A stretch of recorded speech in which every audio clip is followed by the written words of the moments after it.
Did you know that Blythe Bridge used to have its very own mansion and estate called Blythe House?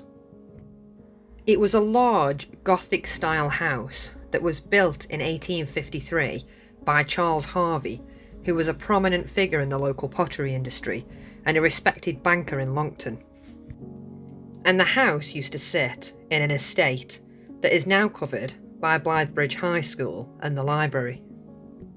Before the house was built, William Amory in 1728 left in his will the area that the school is on now, and he left it to his wife, and upon her death the land was to be used to build a schoolhouse. This was called the Charity Trust School. Eventually the needs of the village grew though, and the school wasn't quite big enough, so it moved and a new school was built on a different part of the site. There's not many remnants of this house, but if you know where to look you can find things, like this little bit on the sign here outside the library that did tell you about it, but it's worn off.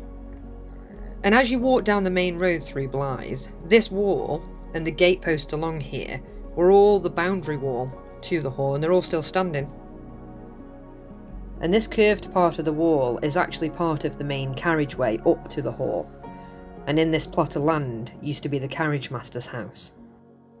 The house was built by Charles Harvey, who was a prominent potter in Longton, and alongside his son, William Kenwright Harvey, he operated the Stafford Street Works in Longton under the business name C&W.K. Harvey.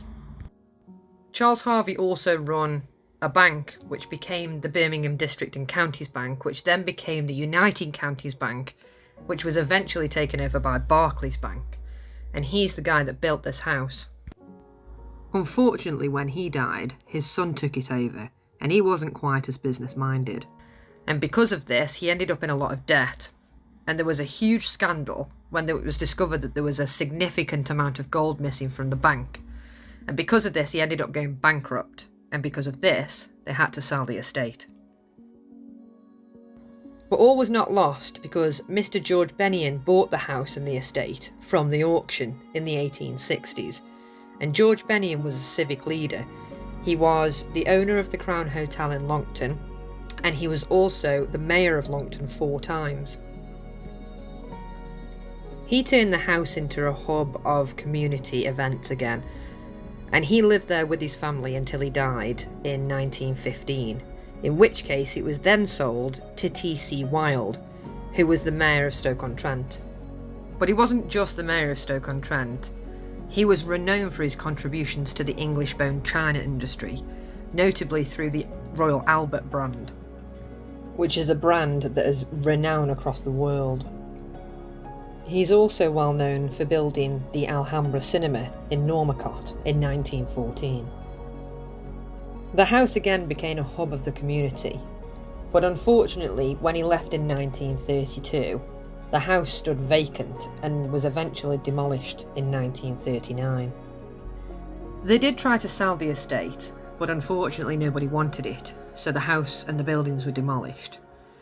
And although there's no photographs of the inside of the building, we are lucky because these adverts do explain to us about the gardens and the grounds. It was 16 acres, there was stables, a coach house for carriages, additional quarters for the gardeners.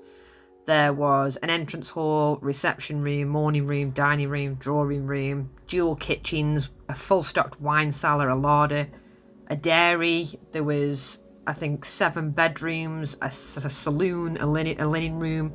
You know, this was a significant house. But by the 1940s, it had completely gone. And although there are a few little features that you can still see as you walk around Blythe Bridge, there really isn't much left of it, and it's almost completely been forgotten about.